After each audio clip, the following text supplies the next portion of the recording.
Alam niyo po mga kabady, grabe, mangingisay ako sa lamig.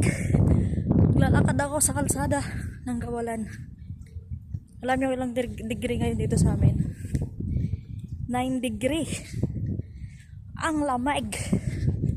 Pero mas malamig sa Hail kasi negative 3 degree daw doon eh, sabi ni Ate Nora. So grabe. Kaya naka-sweatshirt ako. Tapos may sando sa loob, may t-shirt pa.